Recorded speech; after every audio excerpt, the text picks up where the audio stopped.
안녕하십니까. 노상포럼 상임대표 이원택입니다.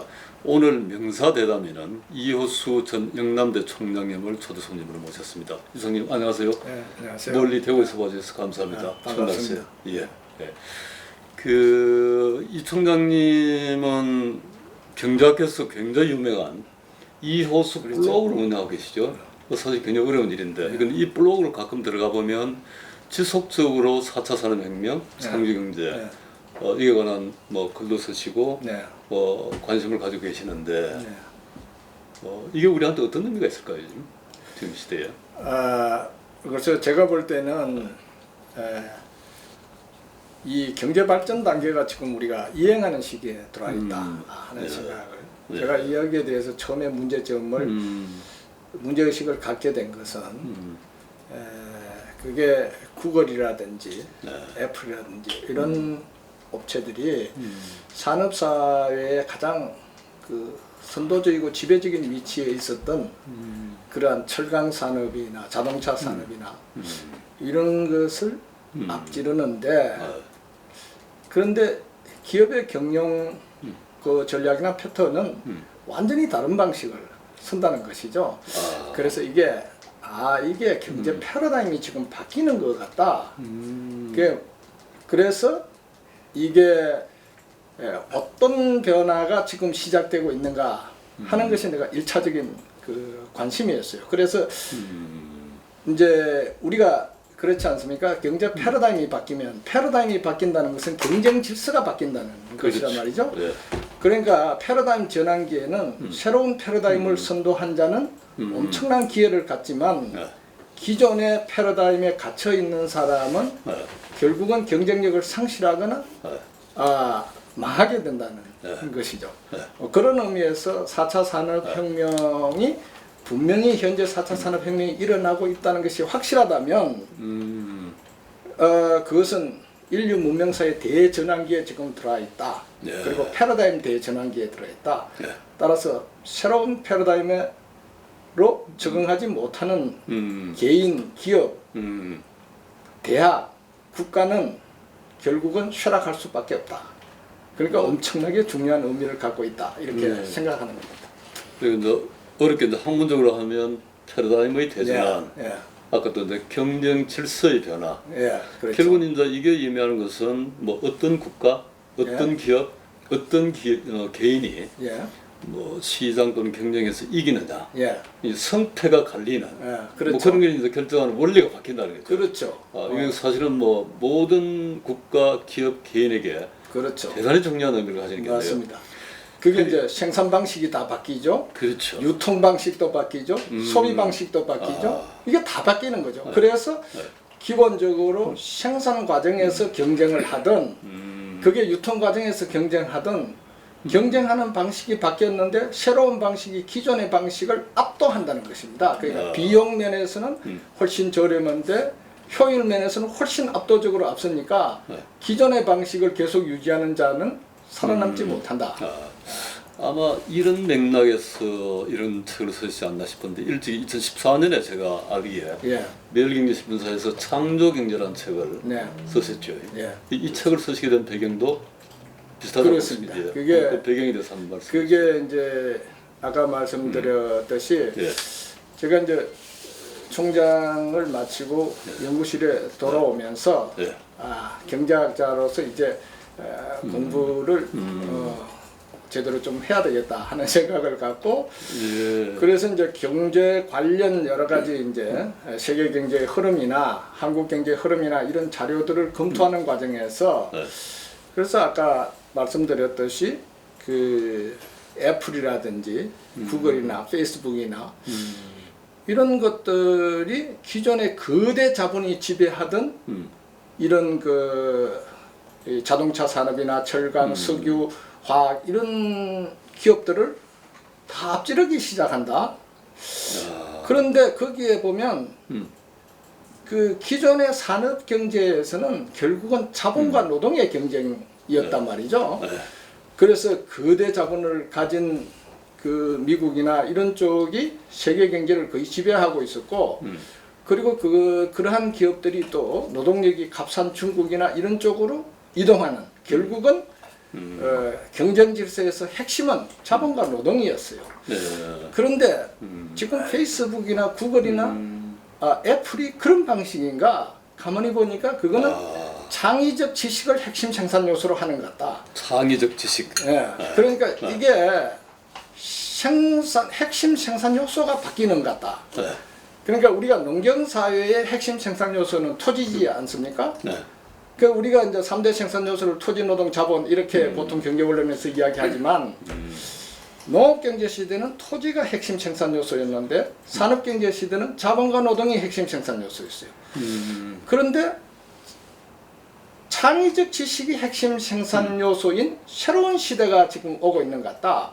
그러니까 창의적 지식만 가지면 자본이고 이런 것이 그쪽으로 다 이동한다는 것이죠. 그러니까 페이스북이나 또는 우리의 플랫폼 경제나 이런 것들을 전부 보면 돈 한 푼 없는 사람이 어떤 창의적 지식을 가지고 어떤 플랫폼을 만들면 거기에 자본이 그냥 계속 몰려온다는 것이죠. 그래서 이게 지금 새로운 뭔가의 지금 변화가 일어나는 그래서 이제 생산 방식도 다 바뀌고 또 새로운 산업도 그 생성이 되고 기존 산업도 바뀌어가는 그러한 거대한 변화가 시작되었다. 이렇게 보고 그러면 그것이 인류 역사상에 몇 번째 일어나고 있는 이러한 거대한 변화인가 하는 것을 내가 나름대로 이렇게 해보니까 이게 네 번째다. 그래서 내가 이름을 제4차 산업혁명이라고 이름을 붙이고 그 책에서 그렇게 이제 쓰게 되죠. 그리고 한 2년 후에 클라우스 슈밥이 그 4차 산업혁명이라는 책이 나오게. 한때 저 다보스 포럼에서 맞아요. 글로벌 포럼에서 슈밥이 4차 그게 산업혁명이라는 2016년이죠. 2016년이고 그 이후에 글로벌 사회에서 4차 산업혁명이라는 키워드가 맞습니다. 대단히 중요한 화두로 그렇습니다. 등장했는데 이미 우리 이제 총장님께서는 2014년에 창조경제 책에서 4차 산업혁명을 이 글로벌 뭐 학문의 영역뿐만 아니라 산업 영역에서 보더라도 국가 전략의 영역에서 보더라도 굉장히 선도적 선제적으로 아젠다 제시를 하신 거예요. 근데 그럼에도 불구하고 사실은 대단히 중요한 경쟁의 질서가 바뀌고 국가의 생존 전략이 바뀌는 그런 전략, 창조경제 전략을 제시했는데도 불구하고 사실은 그 이후에 박근혜 정부에서 창조경제를 반짝 뭐 국정지표로 보기도 하고 했는데 사실 손에 잡히는 게 별로 없다 이런 이야기가 많았어요. 이게 우리한테 어떤 의미를 가지는지 이런 게 분명하지 않아서 그동안 이게 아마 이 구체화 뭐 산업화 이런 게 좀 지연됐다는 생각이 드는데 맞습니다. 왜 그럴까요? 이게 좀 어떻게 이 문제를 어떻게 봐야 할까요? 저는 그 당시에 그 박근혜 정부 당시에 창조 경제를 이야기하던 그 정부나 이제 이런 분들이 좀 접근을 잘못했는 게 아닌가 나는 이런 생각을 많이 해요. 그래서 그 당시에는 계속 이스라엘 이야기를 계속 했단 말이죠. 그런데 제가 그 창조경제 책을 쓰면서 여러 가지 자료를 보다가 보면 이스라엘은 사실은 실리콘밸리를 어떻게 하면은 실리콘밸리와 같은 걸 만들까를 꿈꿔왔던 거예요. 그래서 창조경제는 사실은 미국이 선도하고 있었어요. 그런데 우리가 창조경제를 그냥 아이디어만 있으면 돈이 되는 세상, 아이디어만 있으면 돈이 된다 뭐 이런 이야기로 계속 하니까 사람들이 생각할 때는 내가 아이디어가 많이 있어도 돈이 안 되던데 이렇게 되는 거 아니에요. 그러니까 이 희망한 소리를 계속 하고 있다 이렇게 되는 거예요. 그래서 제가 창조경제를 모든 국민이 가장 명확하게 이해할 수 있는 방법은 농업경제 시대는 토지가 핵심 생산 요소고 산업경제 시대는 자본과 노동이 핵심 생산 요소인데 창조경제 시대는 창의적 지식이 핵심 생산 요소. 지금 인공지능이나 블록체인이라든지 뭐 이런 것들은 전부 보면 요새 뭐 메타버스라든지 이런 것들을 전부 보면 이거는 창의적 지식을 핵심 생산 요소로 하는 것들이란 말이죠. 그렇죠. 예. 그리고 이런 것들이 그러니까 인공지능이나 블록체인이라든지 메타버스라든지 뭐 정강현실이라든지 뭐 이런 것들이 제4차 산업혁명의 대표적인 범용 기술이란 말이죠. 그 범용 기술이라고 하는 것은 하나의 기술이 모든 산업에 적용될 수 있는 제너럴 퍼포먼스 테크놀로지를 우리가 범용 기술이라 하는데 이 새로운 범용 기술이 나타나면 그것이 세상을 확 바꿔버린다는 겁니다. 우리가 2차 그 산업혁명이 일어났을 때 그전에는 도구로 가지고 전부 생산 활동을 했어요. 네. 그런데 기계라는 것이 나타나면서 이 기계는 농업에도 쓸 수 있고 제조업에도 쓸 수 있고 그러니까 범용 기술이 나타나면서 세상을 기계공업 시대로 완전히 바꾸듯이 지금 인공지능이나 이런 것이 나타나면서 이거는 뭐 어느 특정을 위한 기술이 아니라 이거는 농업이든 제조업이든 서비스업이든 모든 산업에 적용이 될 수 있으면서 모든 산업의 생산 방식을 다 바꾸는 그래서 우리는 그것을 산업혁명이라고 이야기를 하고 산업혁명이 일어나면 경제발전 단계가 한 단계씩 이행한다는 것입니다. 그러니까 산업혁명이 일어나면 생산 패러다임, 유통 패러다임, 소비 패러다임 다 바뀌면서 경제 패러다임이 바뀌고 경제 패러다임이 바뀐다는 것은 경제발전 단계가 이행한다는 거예요. 그래서 이제는 개인이나 기업이나 대학이나 국가가 명확하게 인식해야 되는 것은 창의적 지식이 세상을 지배하는 시대로 지금 이행하고 있다. 그것이 창조경제다. 이렇게 인식하는. 그러면 우리가 정책 방향이 분명해지지 않습니까? 대학도 어떻게 개혁을 해야 된다. 인재 육성 방식을 바꿔야 된다. 그러면 창조경제는 산업경제와 달리 산업경제에서는 자본을 많이 조달하는 게 경쟁력인데 지금은 창의적 지식이 경쟁력의 경쟁 우위를 결정하는 것이니까 국가는 창의적 지식의 생산 활용 능력을 극대화시키는 것이 핵심 전략이 돼야 된다. 그럼 아주 명확해진다. 옳은 말씀입니다. 예. 사실 역사적으로 보더라도 그 뭐 체제 변환기, 예. 또 패러다임의 변환기, 예. 산업 발전 단계 변환기에 앞서가는 사람이 얻는 수익이 예. 무지 큰 것 같아요. 그렇죠. 예. 리스크가 크지만 수익이 예. 엄청나게 한 발 앞서가는 국가, 예. 또 한 발 앞서간 기업, 예. 한 발 앞서간 개인이 얻는 수익이 예. 지난번에 이제 그 딥스로튼가를 개발한 사람이 예. 수천억 예. 한꺼번에 벌듯이 예. 그런 사람들이 굉장히 많다는 생각이. 그래서 우리 국가도 빨리 이제 거기에 맞는 발전 네, 전략을. 맞습니다. 예. 이 중요한 게 이제 교육이라는 거죠. 그렇습니다. 예, 예 맞습니다. 예. 조금 우리가 다시 돌아가겠습니다. 예. 우리 이청약께서는 1980년대에 우리나라 노동시장이 상층, 중층, 하층 세 개의 단층으로. 거기 이야기가 이제는 제가 잠깐 예. 이 4차 산업혁명과 예. 이제 관련했는 그 예. 교육 문제와 관련해서 예. 한 가지 제가 첨언하면 우리나라는 그 정치를 하는 사람이나 심지어 대학에서도 저는 그 대학이 시대에 따라서 소명의식이 다르다고 저는 생각합니다. 중세 시대의 대학과 산업경제 시대의 대학과 중세 시대는 주로 뭐 이게 종교적인 그러니까 사회 도덕 윤리 질서를 잡는데 대학이 이론적이거나 교육으로서 인간을 그렇게 길러내는데 주력했다면 산업경제 시대에는 주로 그 산업과 관련되는 기술을 제공해서 산업을 부흥시키는데 대학이 기여해야 된다는 것을 가졌다면은 창조경제 시대는 새로운 지금까지 없던 새로운 첨단의 창의적 지식을 생산하고 그런 것을 생산 활용할 수 있는 인재를 기르는 식으로 대학의 패러다임이 바뀌어야 되는 거란 말이죠. 그런데 우리나라는 여전히 대학을 고등학교보다 한 단계 높은 교육기관 정도로 생각하고 산업경제 시대에 특히 우리는 후발산업국가였기 때문에 선진국의 지식과 기술을 빠른 속도로 습득해서 그걸 가지고 상대적으로 그 국제시장에서 값싼 제품을 생산하는 전략을 써왔단 말이죠. 그러니까 대학이 선진국의 지식을 빨리 습득시키는 방식의 교육 방법, 연구 방법을 써왔단 말이죠.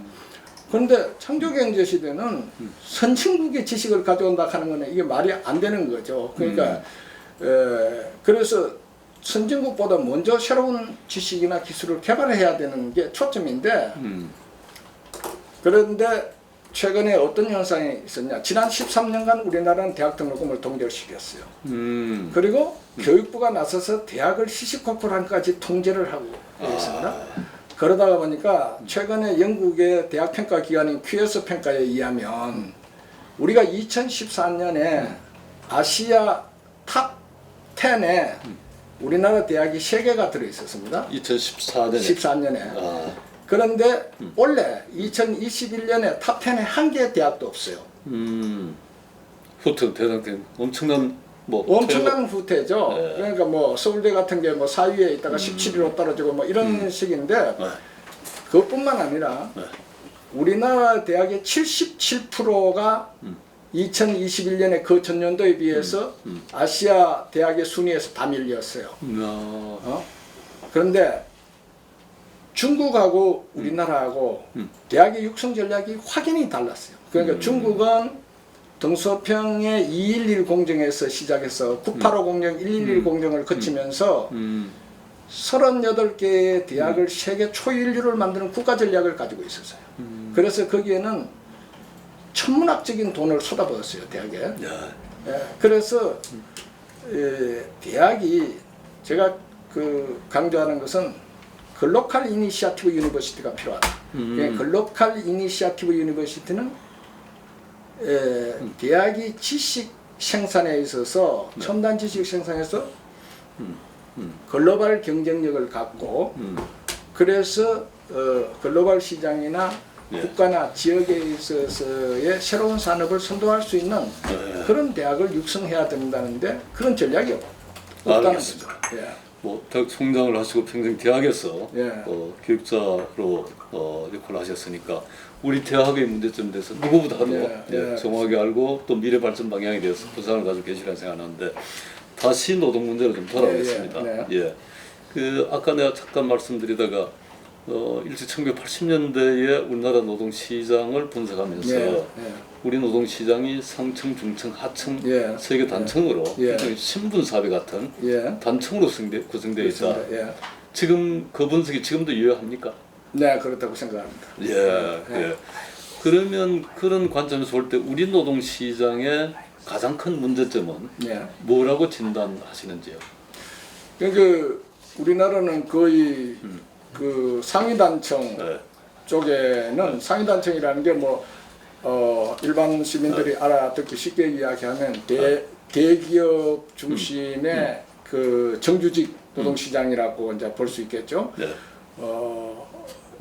여기는 결국은 최근에 와서는 이제 노조까지 결부돼 가지고 내부자 외부자 문제가 굉장히 심하죠. 그러니까 이미 상위 단층에 진입한 사람들이 강력한 성곽을 쌓고 새로 진입하는 사람들에게 기회를 잘 안 주는 거죠. 그러니까 예를 들어서 뭐 대기업이 엄청나게 이윤을 남긴다. 그러면은 이게 대기업 노조가 임금 인상이라든지 이런 근로조건 개선을 강력하게 주장하면서 자기들은 임금을 올리고 그러다 보니까 그것을 하청기업의 납품 단가를 조정해가지고 조정을 해버리기 때문에 결국은 그 상위 단층의 대기업하고 중소기업 간의 임금 격차가 엄청나게 지금 확대되어 있습니다.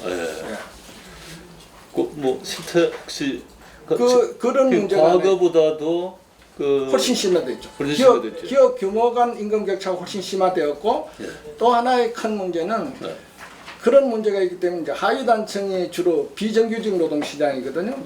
그 비정규직 노동 시장을 현 정부가 비정규직을 제로로 만들겠다 이렇게 선언했지만 실제로는 비정규직의 규모가 더 커졌어요.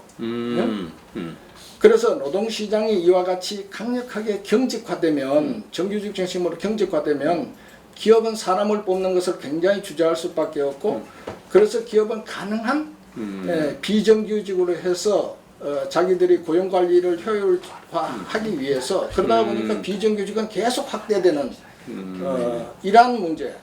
그러니까 정규직과 비정규직의 양극화가 훨씬 더 심화되었고 대기업과 중소기업 간에 있어서의 기업 규모 간의 임금 격차가 이 단층 구조화에서 훨씬 더 심화되는 결과를 가져왔다 이렇게 볼 수 있습니다. 이게 어떻게 보면 우리 지금 우리 시대의 가장 큰 아픔의 하나인 청년 취업 절벽. 네, 이 문제하고도 아주 직결되어 있죠. 결국 청년 취업 문제, 실업난 을 풀려면 이제 이런 구조적인 문제를 함께 이제 풀어나가야 되겠다. 그래서 그게 이제 우리가 청년 취업 절벽은 사실은 한 서너 가지 이 경로로 우리가 파악을 해볼 수가 있을 것인데 우리나라가 80년대 이럴 때는 대기업과 중소기업 임금 격차가 없었어요. 그렇죠. 그러다가 적어도 91년 이럴 때 2000년 이럴 때까지만 하더라도 중소기업이 대기업의 한 71% 정도 임금 격차가 되었어요. 그런데 지금은 어떻게 되느냐? 지금은 거의 50% 중반 내지 60% 미만 수준으로까지 떨어졌단 말이죠. 대기업에 비해서 거의 뭐 한 40% 정도의 낮은 임금을 받게 이게 되는 거죠. 다른 나라하고 비교했을 때 우리나라가 현재 규모 간 격차가 훨씬 크죠. 우리가 일반적으로 선진국에서 보면 일본이 대기업 중소기업 임금 격차가 크다 하지만 일본은 현재 중소기업이 대기업의 한 85% 정도 됩니다. 그러니까 우리는 일본에 비해서도 거의 25%포인트 정도의 더 큰 격차를 가지고 있죠. 그렇기 때문에 대학을 나오는 사람이 이제는 중소기업은 못 가겠다. 이렇게 돼버리는 거예요. 그러니까 대졸자들이 상위 단층이 과거에는 중소기업에서도 이게 그 정규직은 상위 단층에 속하는 비중이 상당히 있었는데 이 시장이 완전히 사라져 버리는 겁니다. 그러니까 상위 단층에 청년들이 가기를 원하는 상위 단층의 시장 규모가 중소기업과 대기업의 극심한 양극화 현상으로 인해서 엄청나게 축소돼 버리는 거예요. 이 시장 자체가.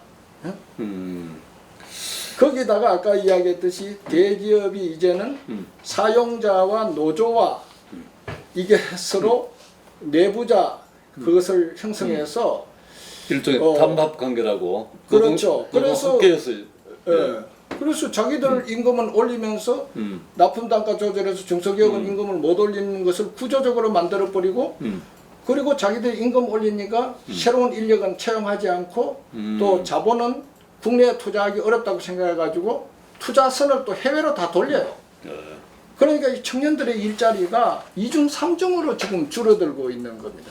그러니까 청년 취업 절벽이 아주 심각한 상태에 있다. 뭐 정확하게 통계가 일치하지는 않지만 우리가 흔히 이제 9988이라 해서 사업체 수에서는 중소기업이 99%, 고용 비중에서는 88%, 뭐 대충 그 정도 된다라고 우리가 이야기를 하는데, 근데 이제 워낙 격차가 벌어지니까 청년들이 80% 이상이 되는 중소기업 취업을 하지 않으려고 하니까. 그렇습니다. 그러니까 자연적인 이제 청년들이 갈 데가 없는. 그렇습니다. 그렇다면 결국은 기업 규모 간 임금 격차를 좁혀서 그렇습니다. 청년들이 갈 수 있는 일자리를 늘리는 게 이제 하나의 해법인데. 그렇습니다. 이거 어떻게 풀어가야 하겠습니까? 저는 최근에 이 코로나 팬데믹을 겪고 또 최근에 일본이나 중국하고의 무역 마찰도 상당히 있었지 않습니까? 그 소위 뭐 소부장이라 해서 소재나 부품이나 뭐 장비 그렇죠. 이런 게 일본에서 뭐 한국으로 수출 금지시키고 하면서 뭐 이게 부품 조달을 못해서 생산을 못하느냐 뭐 하는 문제도 있었고 이런 일을 겪으면서 대기업이 전략을 바꿔야 된다고 생각합니다. 지금까지는 글로벌 소싱에만 초점을 맞추었어요. 그러니까 부품을 전 세계에서 가장 값싸게 조달할 수 있는 그래서 대개 이제 중국이나 뭐 베트남 이런 쪽에다가 초점을 맞췄던 거죠. 그런데 이번에 이게 코로나 팬데믹을 거치면서 이게 공급망 위기가 발생했지 않습니까? 스프라이 체인 크라이시스가 지금 일어나고 있는 거란 말이죠. 공급망 위기가 생기면서 그 제대로 부품이 조달이 안 돼 가지고 생산이 중단되는 사태가 막 발생하고 있다. 그래서 이제는 생각을 바꾸어서 핵심 부품은 국내에서 아주 고품질의 그 부품이나 소재나 그리고 장비를 조달받을 수 있도록 이런 부가가치가 높은 핵심 중소기업을 대기업이 함께 키워야 대기업도 안정적으로 성장한다는 생각을 갖고 근본적으로 공급망 전략을 바꿔야 된다. 그리고 이제 노조도 대기업 노조가 자기들이 노동운동을 한다면 노동계층, 노동계급이 함께 살아야 될 거 아닙니까? 그렇죠. 그러면 대기업이 자기들이 그런 식으로 하면 납품 단가를 조정해서 중소기업의 임금을 올릴 수 있는 여력을 이렇게 앗아간다는 거는 이것은 대단히 잘못된 거란 말이죠. 그래서 노조도 생각을 바꾸어서 중소기업이 같은 노동계층으로서 같이 발전해야 되고 같이 먹고 살아야 된다 하는 생각을 갖고, 그래서 이게 중소기업이 새로운 기술을 개발하고 기술 혁신을 하면 그러면은 이게 납품 단가라든지 우리가 지금 우리나라 납품 단가의 이게 큰 문제가 원화청 구조에서 이게 마크업 프라이싱을 하거든요. 그러니까 마크업 프라이싱. 이게 노조 중소기업의 인건비, 재료값 이런 걸 딱 계산해가 거기에 자기들이 그냥 마진 얼마를 딱 붙여주는 방식이란 말이죠. 그러니까 이게 중소기업이 임금도 올릴 수 없고 R&D 투자도 할 수가 없어요. 심지어 어떤 나쁜 케이스는 중소기업이 노력해가지고 자기들이 R&D 투자를 해가지고 새로운 기술을 개발하고 해서 생산 효율을 높이면 그거를 자기들이 딱 파악해가지고 이게 납품 단가를 낮추는 소위 말하는 납품 단가 후려치기 같은 것을 하는 이런 것은 정말로 근절시켜야 되는. 그리고 이제 제일 문제가 그러면 중소기업이 어떻게 해서 세계적인 경쟁력을 가진 소재나 부품이나 장비를 개발할 수 있을까? 그거는 핵심은 R&D 투자예요. 그런데 현재 우수 인력이 아예 중소기업을 안 가기 때문에 중소기업이 세계적인 경쟁력을 가진 그런 제품을 생산할 수가 없어요.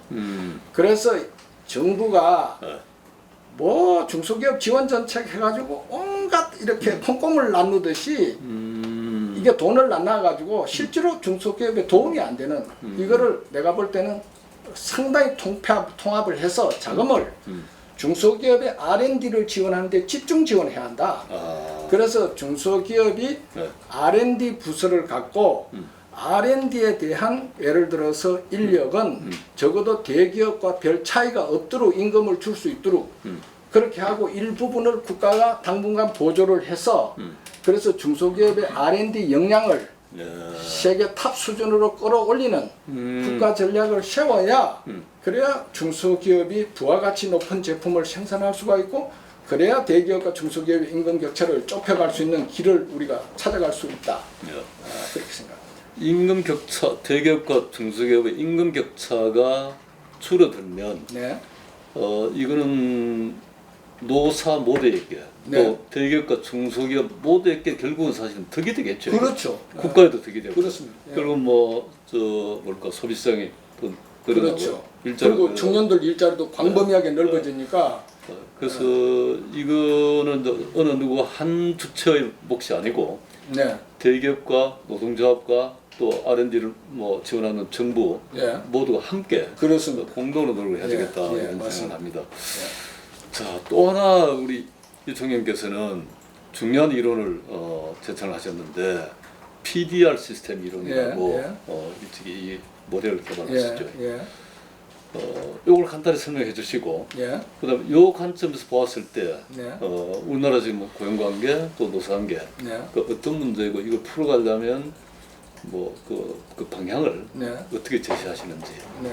말씀. 그래서 PDR 시스템 이론의 이론은 사실 이제 고용관계를 분석하거나 또 기업의 고용관계 개선을 통해서 노사가 모두 발전할 수 있는 방향을 하는 뭐 진단이나 처방 이런 걸 하기 위해서 이제 개발된 것인데 여기서 이제 PDR이라는 것은 P가 이제 프로덕션이나 생산, 분배, 룰 메이킹 이 세 개가 고용관계의 핵심적인 서버 시스템이다. 이렇게 지금 보고 있는 거죠. 그러니까 고용관계라고 하는 것은 생산, 분배, 룰 메이킹의 통합 시스템으로 봐야 된다.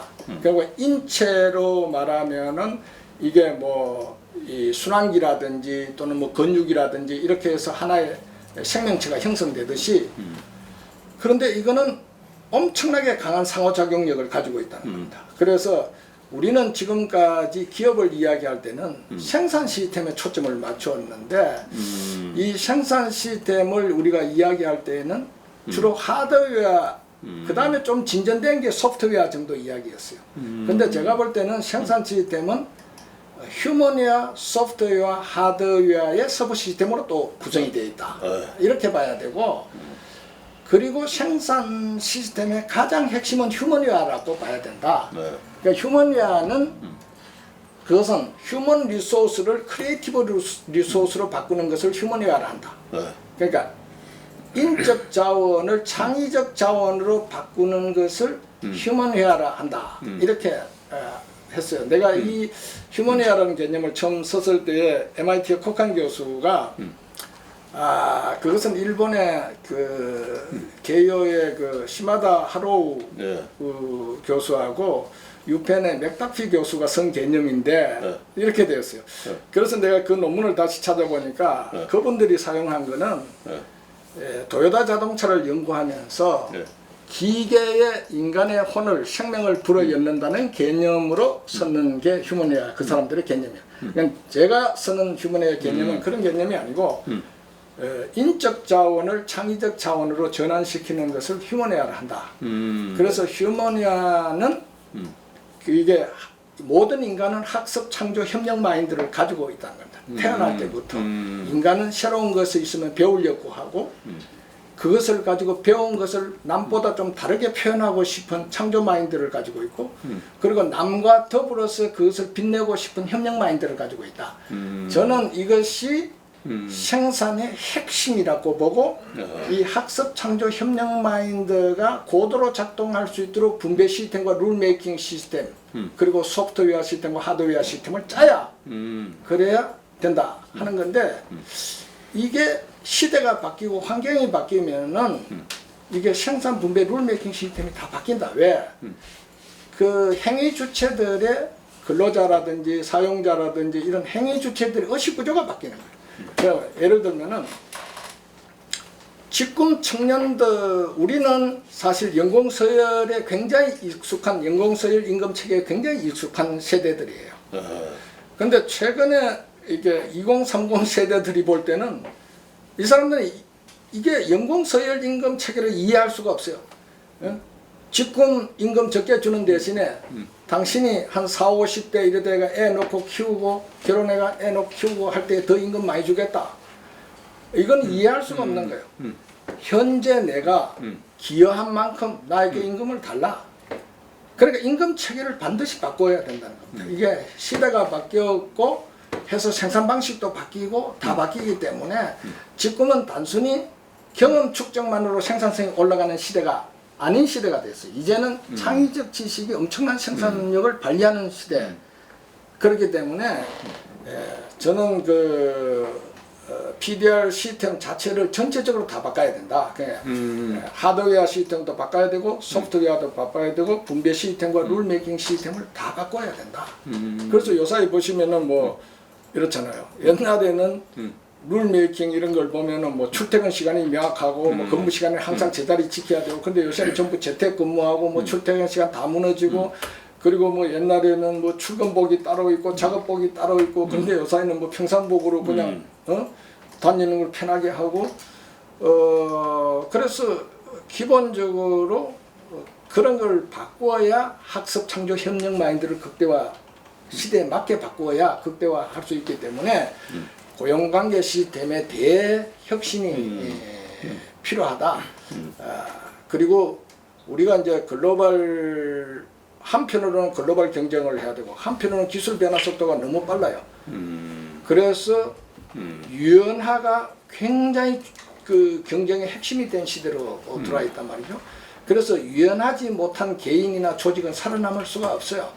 그래서 이게 노조도 생각을 바꾸어서 유연화 전략을 쓰면서 노조의 새로운 패러다임을 어떻게 만들 것인가를 생각해야지 산업경제 시대에 경직화된 노조 전략으로 계속 가져가면 결국은 자기가 소속되어 있는 기업이 무너지게 될 거예요.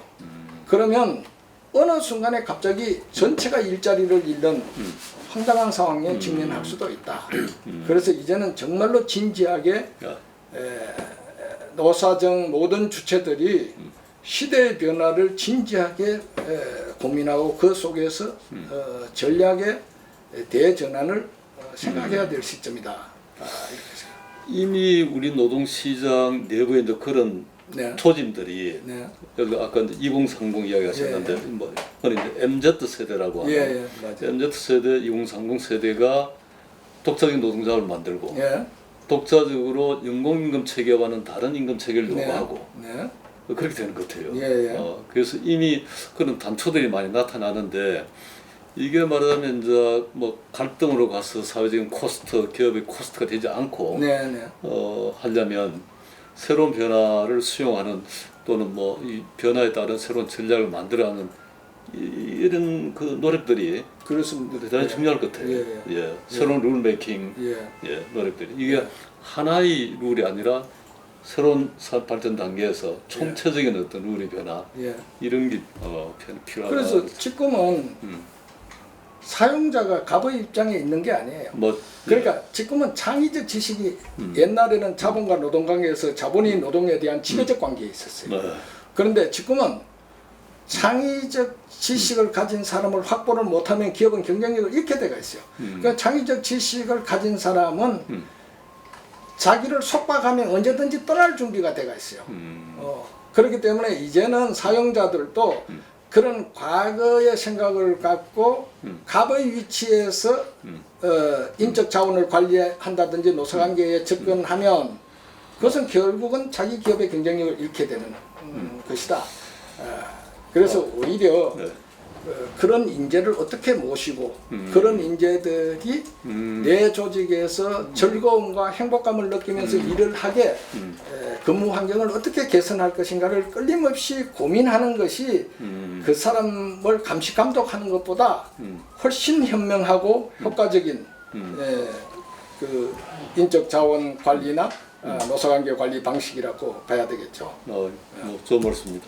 우리 뭐 이승현께서는 고용노사관계, 또 4차 산업혁명과 창조경제, 또 교육과 인적자원 개발, 또 이거에 따른 새로운 어떤 뭐 경영 패러다임의 변화, 이 분야에 대해서 해박한 지식을 가지고 있기 때문에 시간이 많이 부족한 것 같습니다. 또 다른 기회를 우리가 갖도록 하고 마지막으로 그다음 뭐 꼭 하시고 싶은 마무리 말씀 있으면. 글쎄요, 뭐 되게 지금 이야기하면서 쭉 나오는 것 같은데. 제가 볼 때는 저는 그 개인이나 기업이나 대학이나 국가가 다 같이 지금은 정말로 패러다임 대전환기에 들어와 있다 하는 확실한 인식을 갖고 이게 창의적 지식의 생산 활용 능력을 극대화하는데 모든 초점을 맞추어야 우리가 새롭게 현재 우리나라가 이게 저성장 함정에 깊이 빠져들고 있단 말입니다. 우리가 이 저성장 함정에 벗어나기 위해서는 반드시 창의적 지식의 생산 활용 능력을 극대화시키는 방법만이 유일한 길이라는 인식을 갖고 대응을 해야 되지 않을까 그렇게 생각합니다. 또 창의적 지식을 갖춘 인재를 기르기 위한 그렇죠. 뭐 교육기관, 가정의 노력도 중요한 것 같아요. 그렇습니다. 사실 아직은 학부모들이 보면 사실 뭐 유치원 초등학교부터 과거의 전통적인 교육 서열에 따라서 하는 경우가 대단히 많기 때문에 이 우리 국가사회 전체 구성원들이 다 함께 바꿔야 되는 문제라는 생각을. 그래서 그게 제가 X형 인재, Y형 인재 이런 표현을 쓰는데 X형은 제록스의 이니셜레터를 닦는 거예요. 아. 그러니까 그 지식을 독사를 시킨다. 우리나라의 모든 교육은 초등학교에서부터 대학까지 기존에 있는 지식을 학생에게 암기하게 해서 복사를 시키는 이런 교육은 대량 생산 체제의 산업경제 시대에 표준화된 상품과 서비스를 제공할 때에는 이런 인재가 필요했지만 앞으로는 창의적인 새로운 것을 추구해야 되는 시대에는 Y형 인재, 일더형 인재, 그러니까 스스로 가치를 창출할 수 있는 Y형 인재를 길러야만이 새로운 시대에 대응할 수 있다. 그래서 인재 육성 패러다임을 근본적으로 바꾸는 국가의 대교육 혁명이 지금 필요한 시대다. 이렇게 생각합니다. 좋은 말씀 감사합니다. 감사합니다. 초대해 주셔서. 네. 못다한 말씀 다음에 또 한번 모시겠습니다. 즐거운 시간이었습니다. 감사합니다. 고맙습니다. 감사합니다.